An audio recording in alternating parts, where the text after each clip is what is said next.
This is the Big Nasty. Yeah, Big Nasty Hall of Fame Tampa Bay Buccaneer fan, baby. Cannon Fire Podcast, brother. You ain't listening, and you're missing out. Woo!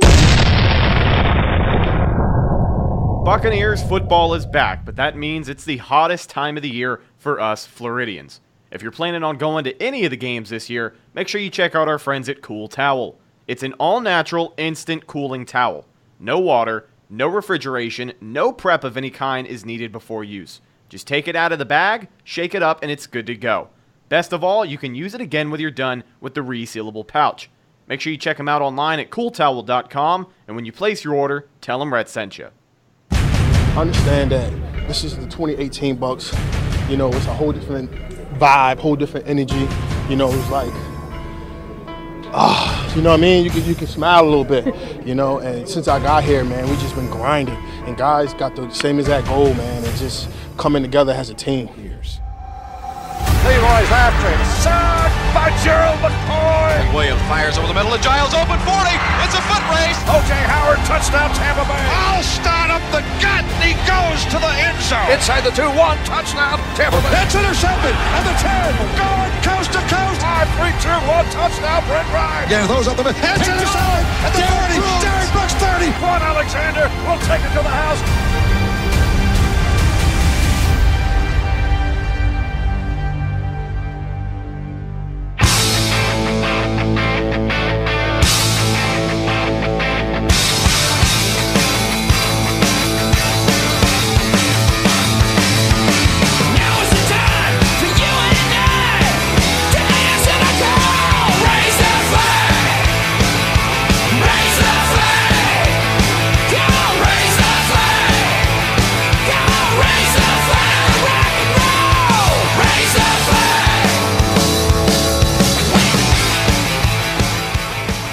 Welcome back down to earth, everybody. Buccaneers were riding high at 2-0 just a week ago. Headed into Monday Night Football with a chance to go 3-0. Take the loss to Pittsburgh at home, 30-27, and fall to 2-1. We're going to talk about that first loss of the season and much more here on a brand new episode of the Cannon Fire Podcast. Welcome back, ladies and gentlemen. If you're watching live with us on YouTube, or you're listening on iTunes and Google Play Music, we are back for episode 34. I am your host, Rhett, joined alongside me, as always, my good buddy and co-host, Mr. Evan. Evan, how you doing? Doing pretty good. How are you? I'm doing all right, man. I told myself after the game on Monday night that it was going to take me a couple of days to get over that loss. I mean, it was a very, very close game for what it was. And we'll talk a little bit more about that as we kind of go into the game a little later. But the first loss of the season is always the hardest. But I guess the way that I got to look at it is you and I both picked the Bucs to go 1-2 out of this first 3-game series. And they flipped us on our heads and went 2-1. And they lost the only game I picked them to win. So I guess it couldn't be all too bad, huh? Yeah, I mean, just like you said, 1-2, and now they're 2-1. So, if you would have told many fans that this team would be 2-1 after 3 games, they would have easily taken it. So, don't get too far down. And something else we got to think about too is that this team didn't look bad at all.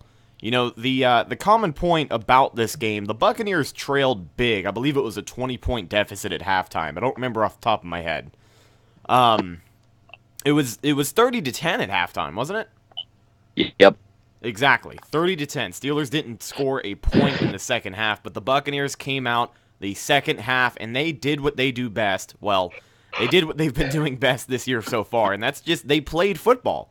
These guys went out there, they competed, and they kept themselves in the game. 27-30, the final score there. And if we're being honest here, it really should have been a 41-30 football game, but there was some questionable referee calls that brought some points off of the board, and both of those, they really sucked.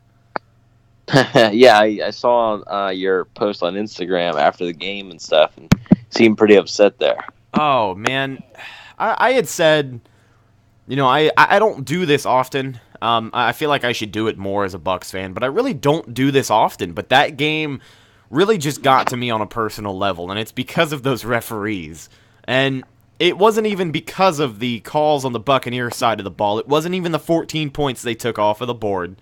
You know, looking at the Deshaun Jackson touchdown that was called back, I believe, was it Isaiah Johnson who was holding? Who was it that was holding on that play? Yeah, it was Isaiah Johnson. And it was pretty much right there, I believe, at the line of scrimmage, or somewhere that was away from Deshaun Jackson, that it was really hard to tell. You know, looking back on that, we didn't get a whole lot of explanation, at least being at the game. It was literally the call, and there were no replays. There were no replays of the hold. There was no implication of what had happened. It was just a hold on the receiving team, and it was brought back, and that's what killed us. And so that one hurt my heart. And I think the reason this game just ended up hurting me a little bit more than any other game, and don't get me wrong, I think out of those 3 teams that we played, weeks 1, 2, and 3, I would have preferred to lose to the Steelers, because I typically like the Steelers and some of their fans. But being in Raymond James, in your home stadium, and where I was sitting was, I mean, we were neck deep in Steelers country. It was terrible. And so, just that whole thing, you know, that whole atmosphere throughout the whole game is really what started to get to me. And it did feel embarrassing. But as we brought up earlier, something good to come out of this game and just look at is the Buccaneers did compete. And they proved to everybody that I think we're going to be a little bit better than we think we are. Especially looking ahead and going into Chicago. Well, I mean, it's a tough test in Chicago. It really is. And I understand your frustration. You know, you were saying that you like the Steelers. You know, I did see a lot of Steelers fans there. Were you guys? I mean, obviously, if you guys don't know, Rhett's girlfriend's actually a Steelers fan, so that counts as one. And I just saw there's a ton of yellow there. So were you guys on the home side, or? We were on the pirate ship side, so I assume that's the home side. So we were on the side of the pirate ship, and we were up on the upper decks, section 342, I think it was. So we were way up there in the nosebleeds for the first half of the game, and all up there. I'm talking like rows and rows and rows, at least until. If I looked to my left side, I saw nothing but terrible towels all the way down into the other end zone. And so after the first half, I was a little upset, but we did have some friends who were with us at the game. They had a lot better seats than we did. So they sent us a text message and said, hey, man, we got some really good seats down there. So we were able to move down to section. Were they also Steelers fans? They were not. They were Bucs fans. And luckily when we got there, it was nothing but Bucs fans as well, because that made it a lot better. For me, I don't know about my girlfriend. I can't speak for her, but I mean, when you're leading 30-10 at the half, I don't think she cared who she sat around. So we were able to get a little bit better of a view. Come that second half, we got down to section 201, so it was nice to sneak down there. But taking a look at this game, you know, at the very end of the day, no matter which way you look at it, this game was heartbreaking. But as mad as we can get about the bad calls, the Fitz turnovers, and the lack of a run game, which I was going to ask you about here in a minute, all hurt feelings aside, I'm very proud of this team. I had mentioned this before. You and I both said this team would go 1-2. The rest of the NFL and pretty much the rest of the football media said this team would be 0-3 right now. At this very moment, heading into Week 4, the Buccaneers are sitting at the top of the NFC South. And, I mean, that's pretty much all you can ask for with this football team this first quarter of the season. So, headed into Chicago, tough task ahead. We do know the Bucs struggle against those 3-4 defenses. And, I mean, Chicago, dude, they lead the league in sacks right now. And with Khalil Mack, they really aren't anything we should joke about right now. No, not at all. I mean, they lead the league in sacks. They're second in takeaways. And they have the number 1 rush defense in the NFL. Teams typically do not run on them. So, I wouldn't expect the run game to really improve much this week. The run game does need work, but it's also just a bad matchup, you know. So I wouldn't expect the run game to all of a sudden, you know, be on fire and get 100 yards. That's not going to happen. But the Bears, it's weird because they have a lot of talent, but it seemed like once Khalil Mack got there, that's when it's all coming together. And they also have Roquan Smith, middle linebacker, who they drafted.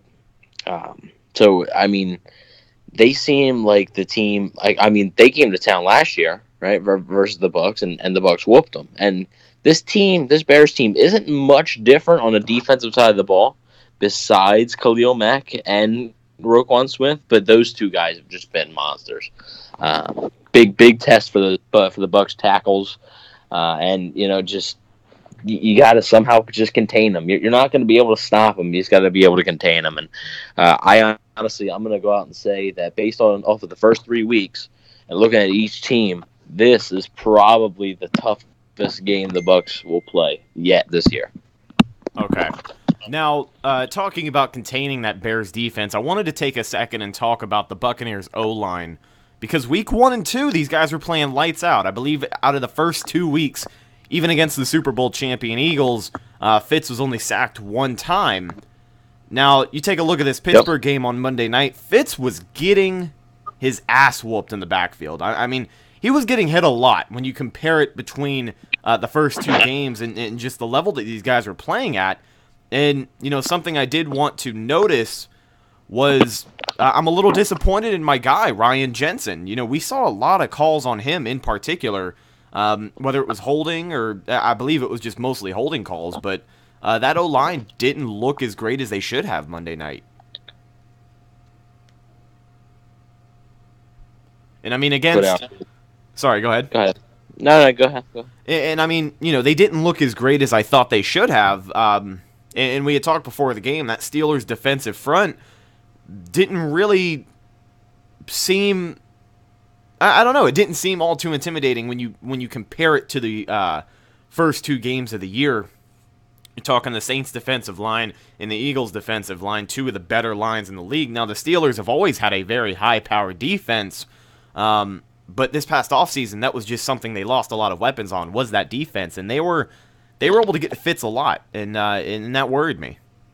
Yeah, well, like I said, Scott Reynolds, Pewter Report, our partners over at Pewter Report there, pewterreport.com. He put out his Fab 5 today, comes out every Friday, and in his little notes section is the Steelers game notes. He said, Ryan Jensen didn't play well, and part of it might be because, he was listed right before the game, right? He's listed with an illness, said it was questionable. So maybe that had something to do with it. But I do agree. I believe he had 1 or 2 holding calls, but then he let too much go by. I mean, the run game is definitely going to need him to step up. I mean, it's not just Peyton Barber, folks, it's the guys blocking for him too. So, yeah. It's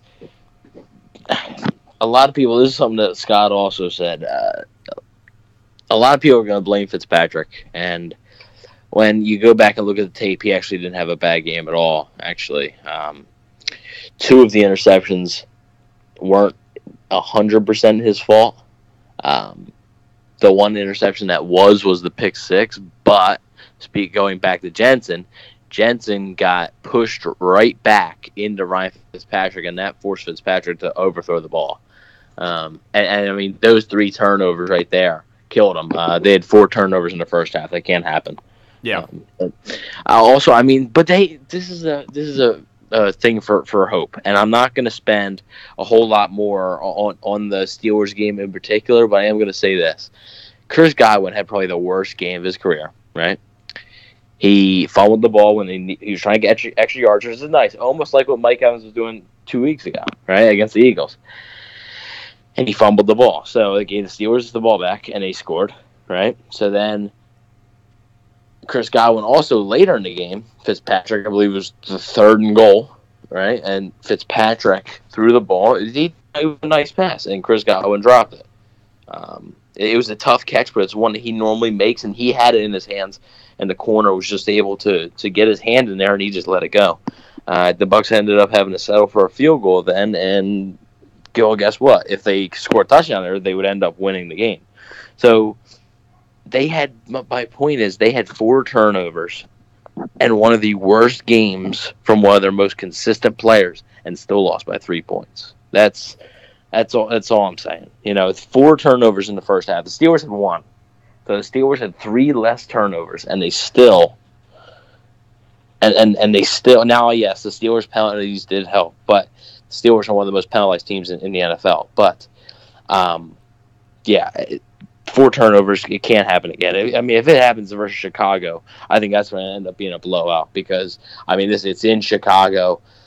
Bears have a better defense than the Steelers. It would just be tougher. So that can't happen again. But like I said, just a reason for some optimism here.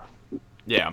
And the last thing we'll kind of touch on talking about this Monday night game against the Steelers is, you know, the elephant in the room, something that everybody has mentioned at least one time this week, if not the week before that and the week before that. But that is this quarterback controversy, the narrative that is brewed up here in Tampa between Jameis Winston returning off of a 3-game suspension and Ryan Fitzpatrick doing his thing for 3 games. Now let's take a look at Ryan Fitzpatrick against the Steelers here.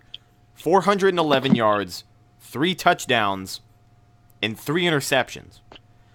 Looking at this game, it's very easy to blame Fitz, but the fact of the matter is that he threw 3 touchdowns and 400+ yards with an offense that had 0 run game the entire football game.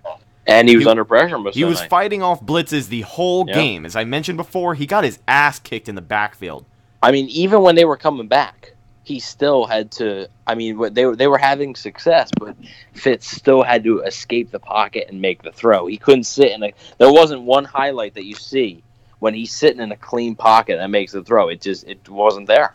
Right, and you know something to look at here is you can look at the fact that Ryan Fitzpatrick threw 3 interceptions, but let's take a moment and talk about how he is the only NFL player in history to throw for 3 400+ yard games in a row. Right now, he still leads the NFL, I believe, in passing yards. I don't remember the exact number, but he is still number 1 on that list, which isn't something you can take away from him. But let's look at how this matches up with Jameis Winston, who is coming back, as previously mentioned, a 3-game suspension. Now, from what I've heard, and you can correct me on this if I am wrong, but from what I'm hearing, it looks like Fitz is pretty much going to be starting against Chicago. They haven't said it, but yeah, I've been people that have asked me this. I've just told them I haven't confirmed anything because I don't know anything. But I just told them if I'm guessing, yes, if I had to guess, it would be Fitzpatrick. Yeah. Now Fitzpatrick starting against the Bears, I have no problem with, but something that we can't ignore coming off of this Monday night game is that Fitz threw 3 interceptions. But let's take a look at every pass that very well could have been an interception and should have been an interception on the Steelers' defender part or whoever dropped the ball. I can count at least 3 more passes in that game that could have potentially been caught for interceptions. And let's say Fitz does throw 5 interceptions that game. I mean, at this point, what do you do? Because, Jameis Winston, a lot of people can argue that he's rusty. He's not ready. It's a short week. But I'll say this. I think Jameis Winston is a lot more ready than people think to get back into playing in the NFL, leading a team. He had that whole minicamp thing with a lot of the older Bucs players and a lot of the older guys who just aren't around the league anymore. He was pretty much running the same drills that he would at Bucs practice, and he was surrounding himself in an atmosphere where he can just train and get better and basically just be ready to come back. Now, if I really had to choose, I would love for Jameis to start this week, but it's not really looking like that's going to happen. But at this point, do we feel good about Jameis coming back after the bye? Does that feel solid? I don't know. Because you don't know how Fitzpatrick's going to play. If he goes out there and throws 4 touchdowns and no interceptions or 1 interception, and they win. Let's say he goes out there and throws 400 yards, 4 touchdowns, and 4 interceptions. But we win the game. Win? Yeah, you keep him in. You keep him in. It's about winning games. And if they feel like Fitzpatrick, yeah, I would keep him in. At least 1 more week. At least one. But I would hold him on like a very short leash. Like, if he would have another performance like that against Atlanta and they would win, I'd probably go to Winston, yeah. But the message you're sending to the locker room there, if he throws 4 touchdowns, 400 yards, 4 picks, but they win, and you bench him for Winston, the message that you're sending to the locker room is, hey, this guy won, but we don't have faith in him to keep doing it. And a lot of those players might take offense to that. The players are weird with that stuff, man. Right. So I do think that factors into it, but yeah, I would keep him in. I don't think that's going to happen because the Bears' defense is, just deadly, and like I said, it's in Chicago. So yeah, I do think the Bucs will have some success because I think the Bucs' offense is still really good. But yeah, I don't see it happening. I think what I think is going to happen is, I'm not going to say he's going to win or lose, but I'm going to say Fitzpatrick starts in Chicago. I'm not going to say how he plays, but I think Winston might come back week 6 versus Atlanta, just because of him having the bye week, him having a full week this week, bye week, then the full week for Atlanta. I think it'd be much more beneficial. Now, there's a big difference between 2-2 and 3-1. So, right. if they have any doubt, just like it sounds like you have some doubt about Fitzpatrick. I don't feel as good as I did. I don't feel as good as I did about him heading into, say, the Eagles game, for example. You know what I mean? You and I had kind of agreed that heading into that Steelers game, something felt off, right? Like, something felt weird. And I feel like that feeling, at least for me, I don't know about you, I can't speak for you, but at least for me, that off feeling was Ryan Fitzpatrick, because he's the type of guy, I don't know if he's going to be good every single week, and that's my main problem with Ryan Fitzpatrick. With Jameis Winston, I don't exactly know if he's going to be good every week, but I know damn well he's going to produce, and I know that he's going to use every weapon on that field, and just, I don't know. I'll just say that I have a more solid feeling about Jameis under center than I do Fitz week by week by week. All I'm going to say is, if you look back at that, now I saw, I believe it might have been Stephen White saying this. He went back and he looked at Fitz's throws. Now, he threw 50 balls, right? He said that, I can probably pull a tweet here. He said that, out of his 50 throws, that including the pick 6, now he just got to watching the film. He said including the pick 6, he said Fitzpatrick probably threw 4 to 5 bad balls. That's pretty good, right? For the whole game. So, for the whole game. So now this was his exact tweet. Okay, oh, man, this guy tweets a lot. Hold on. But anyways, basically, what I'm just trying to say is he wasn't as bad as some people have said. Oh no, of course not. I mean, he broke an NFL record. To me, he wasn't good, but he wasn't bad. Like, it was. Because, like I said, like you said, he's under duress that whole night, right? And, I mean, Steelers, just for some reason, they had a good plan. They did. You got to give some credit to your opponent every now and then.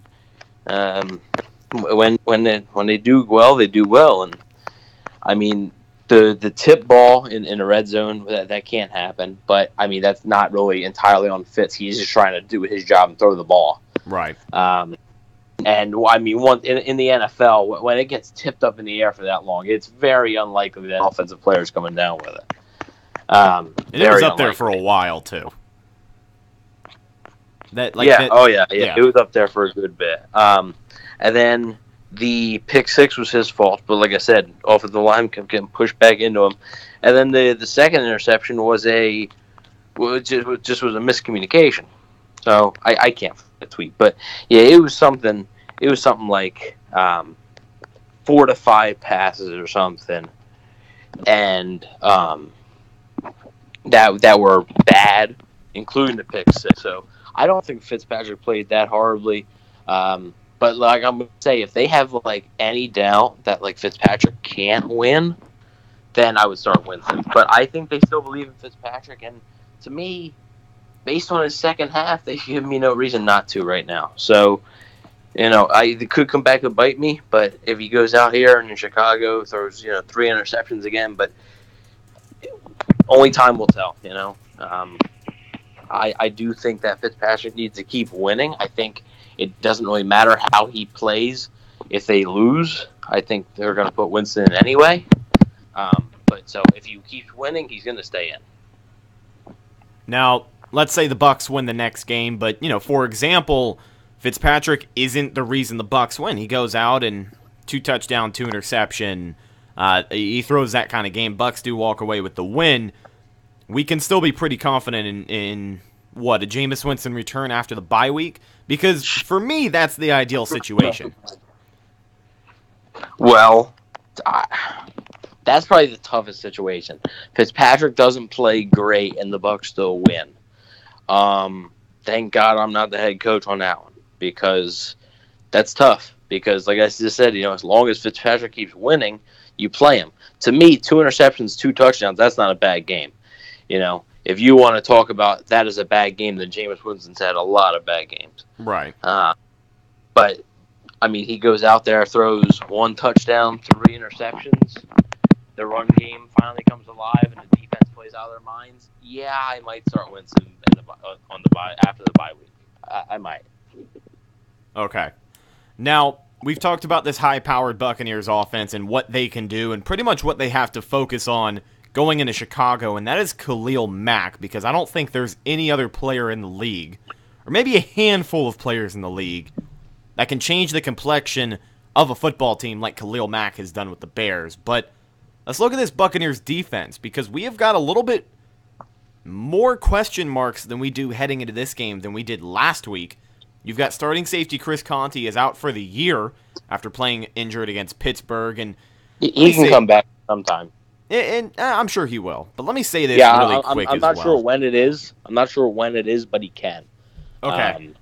And by the way, guys, when I said this was going to be Chris Conte's final year in Tampa, this isn't how I pictured it. So yeah, I didn't wish an injury on the guy. As soon as he went down, that's what I was thinking about. I was like, oh my god. I was also thinking about the fact that this is the first game that you predicted the Bucs to win and they lost. So yeah, I was going to give you a hard time about that, but I will never predict the Bucs to win again. So don't worry about that. They're going 2-14. Awesome. I think that was actually like the first message on the live chat was the Bucs are going 2-14 this year. But we know that the Buccaneers have to focus on that defense in Chicago. But let's talk about the Bucs defense. Chris Conte, as we had said before, he is out for an extended period of time. So you're looking at Justin Evans, who is very good, and you're looking at Jordan Whitehead. Very good. So Jordan Whitehead is a person for me who, the kid's got talent, but I legitimately haven't paid attention to him enough or seen enough of him to know just how valuable he can be on the other side of that safety position. So for people like me who just haven't been keeping an eye on this kid, kind of fill me in. How are you feeling about this whole safety situation with a younger Honestly, I'm feeling pretty good. I am. It's definitely a risk. It's not. I'm not going to sit here and say, oh man, well no, now the Bucs are set at safety. No, because guess what, guys? Chris Conte was not the only problem on this defense. Okay. Jordan Whitehead's a rookie. He's going to make mistakes. He's going to make rookie mistakes. Justin Evans is still only his second year. He hasn't even had 20 starts under his belt. So, he's still going to make mistakes. But, yeah, just like you said, he's turned into a player, man. He's turned into a player. He's having a special year so far. Special year. That interception was nuts. Oh, and it was crazy, too, because I didn't even see it coming. Like, we were watching the play the whole time. I didn't see it. It came out of nowhere. Just the athleticism of it, because that's not the only interception he's ever had like that. You want to talk about a very exciting interception he had was the Miami game last year. Yep. The diving interception in the end zone. He came out of nowhere to snag that football. And he did that against the Steelers, and I just about shit myself because I had zero expectations. I didn't see him leading into the pass or anything. Normally I can see when there's a lot of traffic or whatever. Yeah. But yeah, I saw an open receiver and then all of a sudden there's a Buck guy and I was like, oh. Exactly. And he then he snagged kept that 2 football. feet in. I didn't think he kept 2 feet in at first, and now I'm looking at the replay, I'm like, oh, wow. Yeah, so we know that Justin Evans is a pretty solid player for where he is right now. Not too much experience, but he goes out there and he does his job, and that's not anything we need to worry about. Now, shifting over to Jordan Whitehead, do you feel like, personally, that Jordan Whitehead can bring more to the table than Chris Conte has?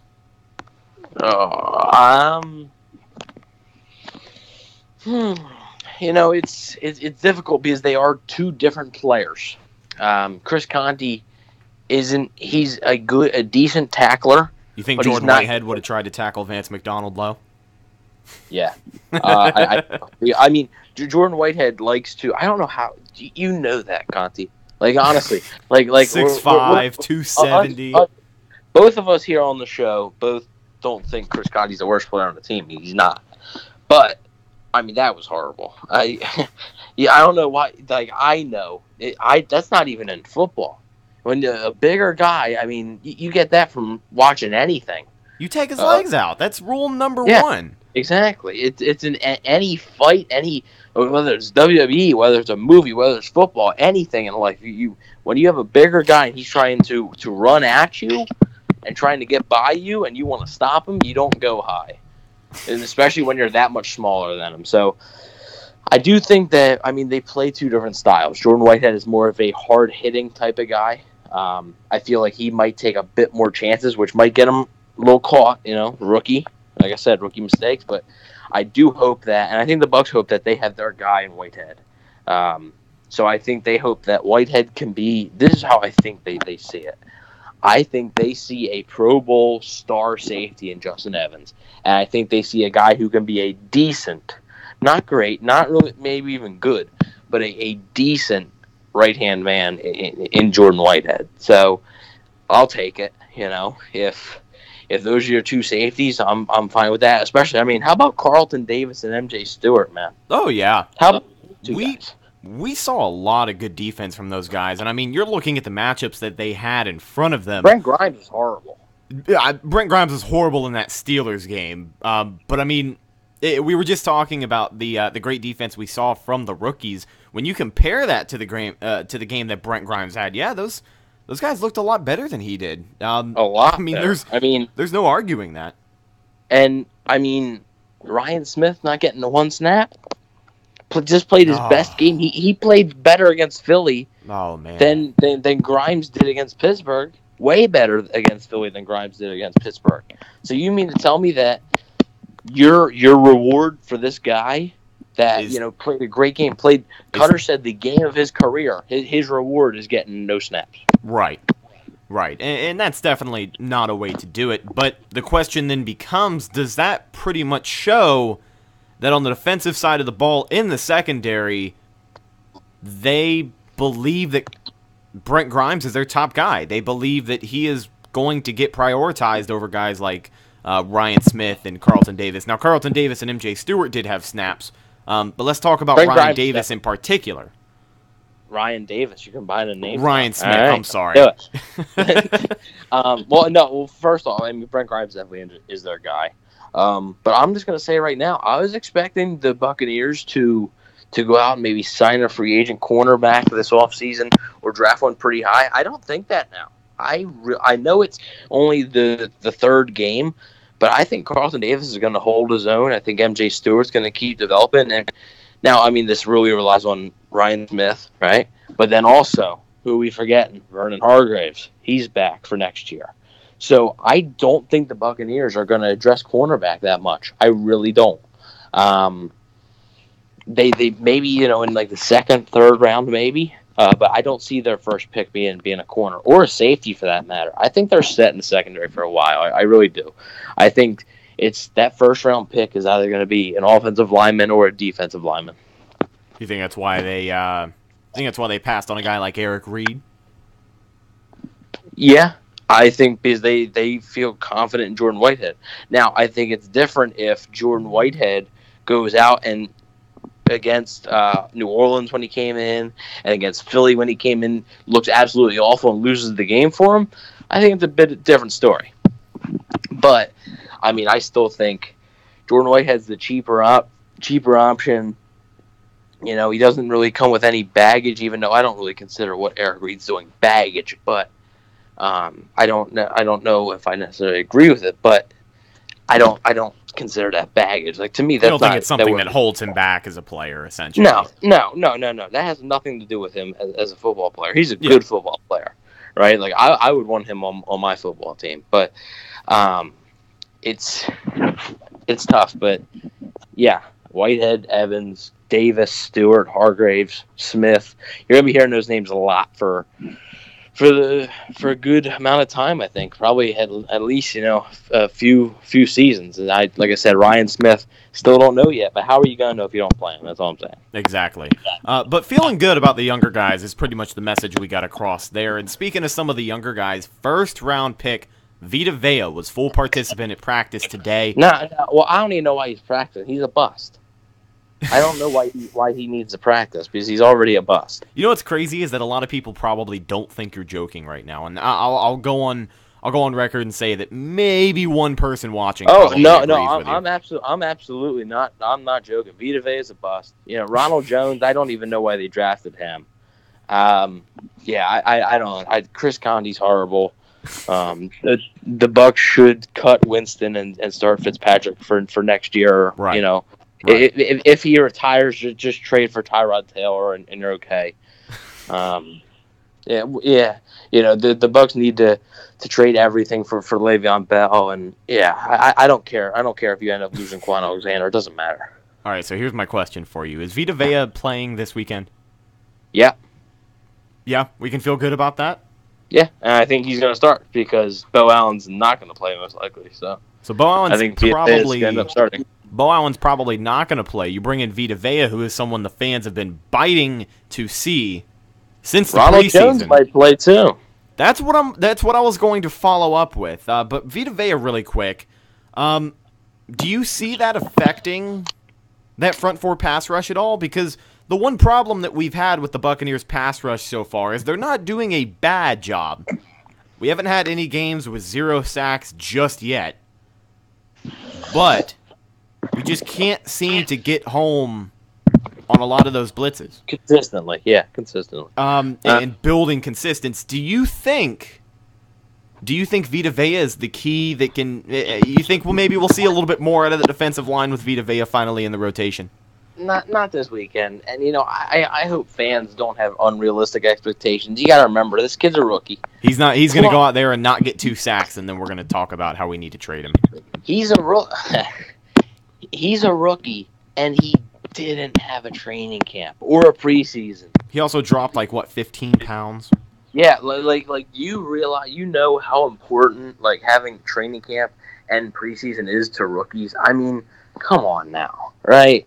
So to me, it's gonna practice is good. He's getting reps in practice. That's not a game. That's you do more in training camp than you do during the week of a game week in practice. The intensity's more and everything. He hasn't experienced it yet, and he's gonna experience it. Because like I said, I think he's gonna be starting. I do think they're gonna rotate Golston in there a lot because I think that. Yeah, they were playing. They were playing Golston at D tackle, weren't they? Yeah, well, because everybody else is injured. I mean, literally on Monday night, you had Gerald McCoy and Gerald Worthy as your only 2 defensive tackles. Mitch Unrein out, Bo Allen out, Vita Vea out. So Mitch Unrein can come back, I believe, after Week 7, which is also when Kendall Beckwith can come back, I believe. So I haven't heard many updates on him. You're not going to really until you get a little closer. Kendall Beckwith, that is. Mitch Unrein, like I said, he's disappeared off the face of the earth. So yeah, really, dude. So. He'll help when he comes back. But like I said, Vita Vea, and plus Vita Vea's not a pass rusher. He's not, right? He's a run stuffer. He's a Haloti Nada, right? I'm not comparing him to it. I'm not comparing him at all. But yeah, what he does best isn't rush the passer. He's not going to get 10 sacks in a season ever, I don't think. He's going to plug the hole and make the stop at the line. The most sacks he'll get in a season is probably 5.5, and that's okay, because that's not what the Bucs need him. That's not what they drafted him to do. What they drafted him to do was because Jason Light said he was sick and tired. He didn't actually say this word for word, but it's basically what he implied. He was sick and tired of seeing his team, his defensive line, get manhandled every game, whether it was on the pass or on the run. So what he do? He got a guy that can both rush the passer and defend the run in Vinny Curry. He got one of the best pass rushing defensive ends in Jason Pierre-Paul. And he said, you know what? I got to beef up the run defense even more. So why don't I get Bo Allen, who's a run stuffer in Philly? Why don't I get Mitchell and Ryan, who can be versatile? And why don't I draft Villa, who was the best run-stuffing defensive tackle, probably defensive lineman in the country last year. So, yeah, he's not – don't expect too much, okay? If it's – if he's playing week 8, week 9, week 10, okay, then you can expect a bit more. But this first game, give him a little bit of a break. Yeah, in trial by fire, especially in a week-to-week game like the National Football League, I would say it's very 50-50. I'll agree with you and say that he's not going to go out there and blow the roof off of the place. He's not going to go out there and convince everyone saying that he's a bust so far that he's just not going to change their minds with one game. And it's going to be even louder. Oh, it's going to be even louder. It's his first game. Get ready for it. Oh, dude. They're going to look at the stats and they're going to be like, he only had 3 tackles. What is this? Oh, man. I'm going to have to, deactivate my Facebook for a couple of days after this game because that's where I see it the most. Derwin James would have had more tackles than him. Oh, dude, all the Derwin James I have seen on my timeline the past couple of days. We're not going to talk about that right now, but let's get back to our rookies. We're not talking about that ever because we cover the Buccaneers and not the Chargers. So. All right, let's get back to our rookies. We're talking about trial by fire with Vita Vea, not expecting him to blow the roof off the place. But let's talk about Ronald Jones, someone you said might be seeing some playing time this weekend. Now, if he does, and let's say he balls out, then everything's fine, right? That's all we can hope for. Yeah. Oh, and Bucs fans would be ecstatic. If he gets like a rushing touchdown, if he plays and gets like a, let's say he gets 80 yards, right? Yeah. Okay. So he gets 80 yards and a touchdown or something. Yeah. And he busts off a couple 20, 25-yard runs, maybe 2 of them or so. Yeah. Bucs fans are going to go nuts. And that's what they need him to do. They need him. And I think that they want to, because I think the run game has been talked about. The run game has been talked about a little bit through the first 2 weeks, but it's been talked about the most after this game because it was apparent they need help, right? Ronald Jones is just sitting there. I mean, twiddling his thumbs, watching the game week after week. Sean Wilson didn't do much. I like Sean Wilson. Jaquiz Rodgers didn't do much, but Jaquiz Rodgers helps with pass protection. I probably sit Sean Wilson and dress Ronald Jones. I just do. I give Ronald Jones probably 6-7 carries, maybe like 8 carries. Play him on a little bit of special teams, maybe if you want to. I don't know how well he plays special teams. It's not really what he's been known for. But yeah, I give him 6-7 carries. Let him get into it. If he gets on a roll in those 6-7 carries, give it to him more, So, yeah, it's. I think Ronald Jones, MVA. The Bucs are going to have the Bucs are going to have every single rookie on the field. That's what I'm saying. Because Freddie Martino just got cut to make room for Jameis Winston. So you've pretty much got Justin Watson picking up right where he left off. Jack Sitchy might end up going in, right? The only one that's questionable is Alex Kappa. That's the only one that I think might not be able to see the field. Is Alex Kappa. I think Sitchy just makes it because of the injuries at linebacker, and he can play special teams. Let me tell you a very embarrassing story on my end regarding Alex Kappa. So the cool thing about watching the Bucs walk in is that you can stand right outside the locker room and watch them walk from the parking. You can pretty much watch them drive into the parking lot, get out of their cars, and walk up between those barricades. But you've got some guys that don't even go that way. They'll just kind of walk past the team store. Cam Brate was one of those guys. Chris Godwin was one of those guys. Ali Marpet was one of those guys. O.J. Howard was one of those guys. And Alex Kappa was one of those guys. And let me tell you how bad I felt Every player that I got the opportunity to talk to, I told them all the same thing. I said, hey, guys, let's go ball out tonight, right? Let's go kick ass. When I got the chance to talk to Alex Kappa, I forgot that he was inactive. And so I said, hey, man, ball out tonight. And he gave me the nastiest look, and I felt terrible immediately. I mean, I know off of the very, very slight chance that he listens to us, I know he probably doesn't, but I would just like to apologize on record to Alex Kappa. I completely forgot he was inactive, and I'm sure that probably didn't help his mood at all, knowing he wasn't going to be playing that night. Man, yeah, that sucks. Yeah, dude. Every other player interaction was awesome, though. Like, Levante was cool, Quan was cool, and the thing with Quan was, like, he was there, and you know how he is. He's definitely a fan guy. But he was just talking to everybody. Like, he wasn't, you know, I took a picture with Vinny Curry, and nothing against Vinny Curry. He took a picture with me. It was great. But in the 6 pictures that we took, he wasn't looking at the camera for any of them. And I don't know, that's just me being picky there. But, you know, Quan, he took time to talk to everybody and just listen to why they were there. And it was funny because he had 2 Steelers fans yelling at him from across. And he was just laughing and talking, and he took pictures with them because they were, I guess, big LSU fans or something like that. So they just kept shouting, Quan! And it was really funny. But, you know, you've got 2 different types of players, I guess, in that atmosphere. Gerald McCoy, he didn't talk to anybody. He had his headphones on. He had his son with him. He walked right into the locker room. Didn't even look twice at anybody. He was ready to play that day. But, yeah, dude, that Alex Kappa story, it really bugs me because I feel kind of bad. Well, speaking of which, one more thing before I want to talk about a little bit more about Chicago, and that'll wrap this thing up. You want to talk about Gerald McCoy. He plays on a defensive line, right? How about Jason Pierre-Paul's performance? You know? Dude, he was a monster. So far this season, he has done nothing to like make me unhappy with his performance on the field. And that roughing the passer penalty, that's ridiculous. But yeah, but he still walked away with, what, 2 sacks that game? Or was it the game before? 2 sacks. 2 sacks. 2 sacks. A 2-sack performance for JPP. I believe he has the most sacks out of anyone on that D-line. I think he has a total of 3. Yeah, I think he is. Yeah, he's 3. That's more than any Bucs defensive end got last year. So right, and we're talking a stretch of 3 games. So JPP, you know, hats off to him. He's out here doing his job. But this is the last thing that I wanted to kind of toss to you about Chicago. Been 16 sacks, right? 16 games, 3 games, 3 sacks. 16 games, 16 sacks. You know. Yeah. You know how that works. Yeah, definitely. But kind of back to Ronald Jones. Let's take a second and let's identify this Buccaneers run game and the problem that we have with this run game.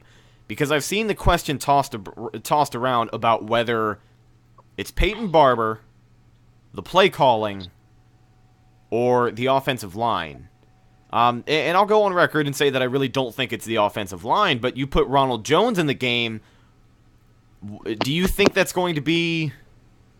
the factor that changes everything and really wakes that run game up? Because at this point, the way that I look at it, I don't know if there's anybody you can put back there to make that drastic of a change in one game.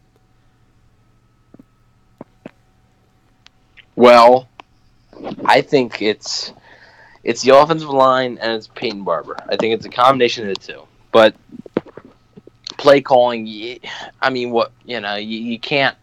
If your run game, they try to go to the run game early and it doesn't work. What are you supposed to do? You know, at halftime you're down 20. You're not going to run the ball anymore. You know. Now I think it doesn't help Fitzpatrick as much the run game, but it's going to help James Winston, so it needs to be there. Yeah. The offensive line has been improved despite a down game. They've been improved, so that'll help Jameis. But nothing really helped Jameis more than a solid run game. It doesn't have to be great. It just has to be somewhat of a threat. Right now, the Buccaneers' run game is the exact opposite of that. They've had 2 good quarters. And we had Brent Allen on, right? And Brent Allen, it was after the Eagles game. And Brent Allen said, we've had 8 quarters of football. 2 of them have been good, right, from the run game. He said he wasn't worried. I said I wasn't worried. Now it's 12 quarters, and 2 of them have been good. That's not good enough. Yeah, now we can worry a little bit. I know I think Peyton Barber might be showing his true colors. That he's not he's not. He can't be a leading running back. I hate to say it because he's a really cool dude, and he works hard. But I just don't think he can be a complete running back. And the answer is Ronald Jones. And I think because if Ronald Jones goes out there and looks horrible, you need to find another running back. You do. Yeah, but let's say he goes out there. Sean Wilson. Quiz Rogers. Let's say he goes out there and looks horrible. Do you take the chance again coming out of the bye week? Are you going to put Ronald Jones in the backfield and give him another shot? Because I feel like trial by fire for one game, if you don't get the expectations you need, you don't give up on him at that point.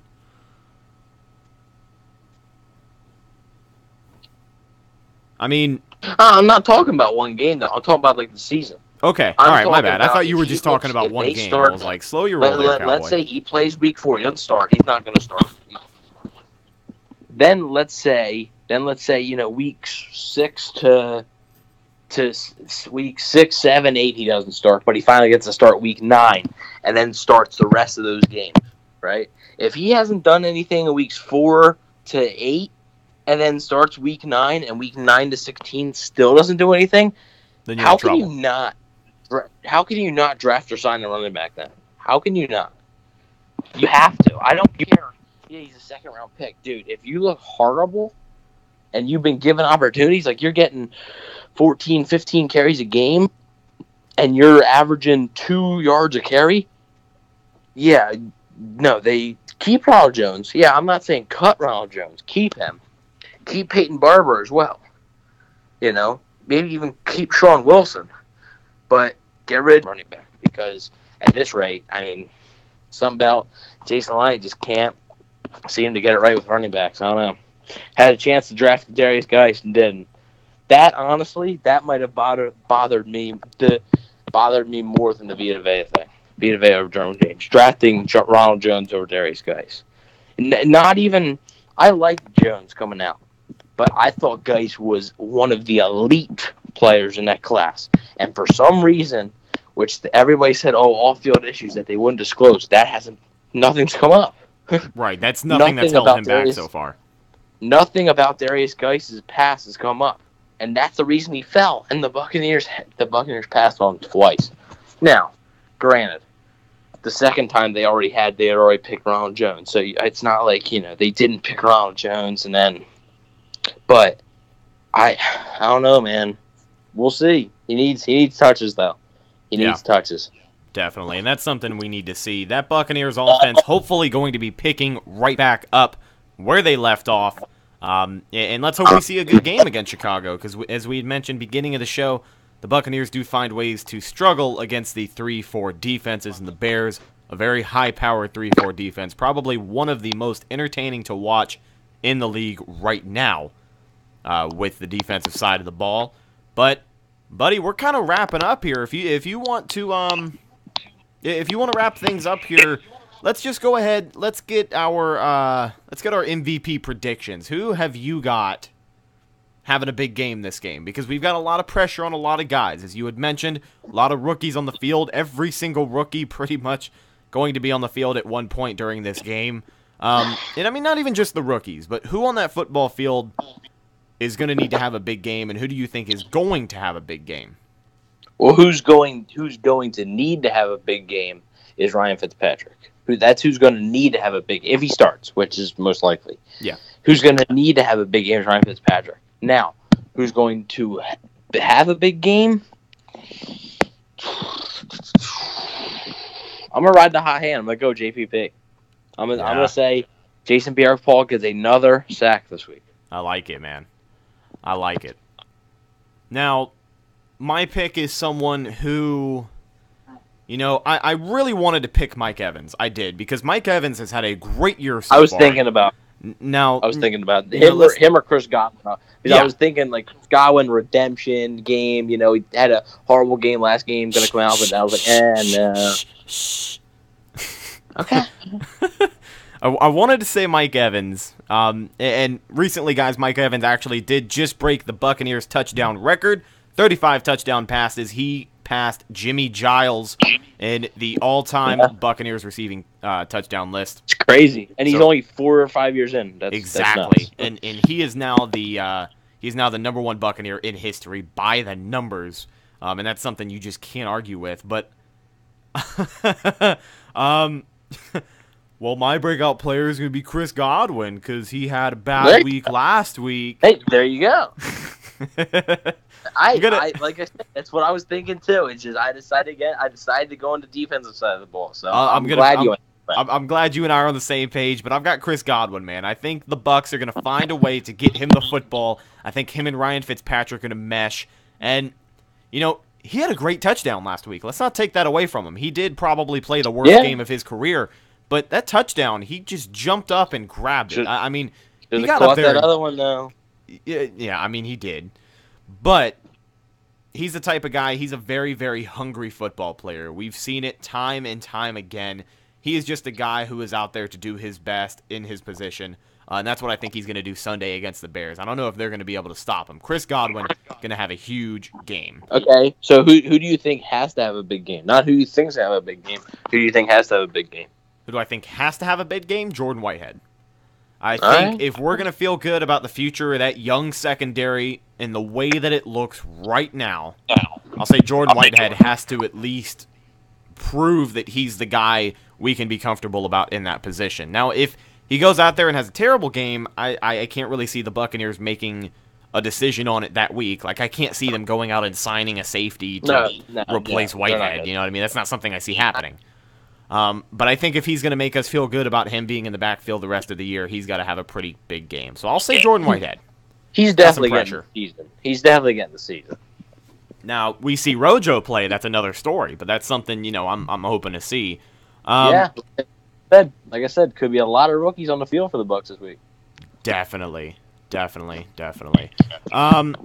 I had said we were going to address some of the live chat questions at the end. We're going to take one, and this is one that I've had my eye on ever since it was posted, and then we're going to wrap things up here, guys. But this is from Ramirez YT.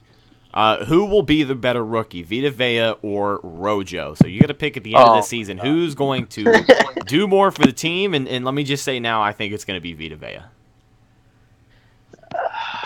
Yeah, I agree. Probably Vita Vea. Just because I think Vita Vea is going to end up, like I said, he's going to end up starting, and Ronald Jones is still going to have to work his way into getting more carries than Peyton Barber, and even when they're not going to hand off to Ronald Jones every time. Right. So, yeah, I'm going to say Vita Vea. All right. This last one here from Ramirez YT as well. What would you guys' reaction be if the Bucs trade for Bell? I'd be very disappointed in the Tampa Bay Buccaneers as an organization if they found a way to trade for Bell, because I know it probably wouldn't be anything that's worth the price on his head right now. I mean, what would your reaction be? This is the last one we'll take. Kind of pumped? I'd be pumped. Am I wrong for saying that? I'd be pumped, don't get me wrong, because, that's something we talked about the most here on the show today was the running back position. But, let's be honest, I don't think there's a way we could get Le'Veon Bell on this team without giving up the farm, Well, honestly, I don't. That's not the biggest deal to me. I don't think the Steelers are going to get that much for him. Probably a first-round pick, but maybe like a first and like a sixth or something. I don't feel like they're going to get that much for him. The problem for me is paying him afterwards. Yeah, that makes sense too. And you have Ali Marpet. This would be fine if this was 2-3 years ago. I'd be all for it, right? I would be all for it because then, contracts over time, they stretch out and sometimes they get smaller and smaller and smaller, and the cap keeps rising, so you end up having more salary. Like I saw on, I forget, it might have been capfriendly or something.com, that they had the Bucs have $25 million in cap for next year projected for next free agency. Yeah. And then I saw 2020, and it showed 81 or whatever. And the highest was 99 or something, and then 2021 it's 115 or whatever, because they're not accounting for they're not predicting extensions or anything. So that would be if nobody signed any contract extensions, the highest was the Colts were 200 some million if they signed nobody to a contract extension or something. It was pretty wild. Yeah, but we've also got to take into account just the natural inflation of the NFL just recently, because when the Buccaneers had inked the deal with Mike Evans, we had said, I think the Bucs did this at the right time because you're going to see guys who hadn't been paid yet, and at that time it was guys like Odell. Their prices are only going to go up. And so that's just the natural inflation of this contracts. Yeah. But I don't know, man. Le'Veon Bell comes to Tampa. Maybe my fantasy team will do a little bit better because I'm pretty sure I'm like 3 right now in both of my leagues. Well, I guarantee your fantasy team would do better because in Tampa he'd actually play. So. That's true. That's true. So, I mean, hey, I bet. By the way, guys, it's not happening. They're not getting Le'Veon Bell. Just honestly, not even because of what you'd have to give up, but because of paying him afterwards. That's why. Because like I said, I don't think the price is gonna be too high, and I think the Bucs would actually do it at the price. But it would be different if Le'Veon Bell had 3 years left on his contract and was making $8 million a year. That's different. Rather than him having 1 year left, already he has to sign a franchise tag, which would be like $12 million, and then he wants like $16 million. That's a lot different than $8 million. So it's just the salary reasons are the reasons that the Bucs won't do it. Yeah, definitely not going to be able to afford it in the long run. But ladies and gentlemen, that's just about going to do it for this episode of the Cannon Fire Podcast. Thank you so much for watching live with us on YouTube or listening on iTunes or Google Play Music. You can follow the show on Instagram at Cannon Fire Podcast. You can follow us on Twitter at Cannon Fire Pod. You can follow my co-host Evan at Bucs Wave, formerly Bucs Football. You can also find him at Bucs Football on Twitter and Instagram as well. Check out our partners at pewterreport.com for some of the best Bucs coverage in the game. And check out our sponsors at cooltowel.com. I am Rhett, signing off for Evan, and we'll see you next time. Go Bucs!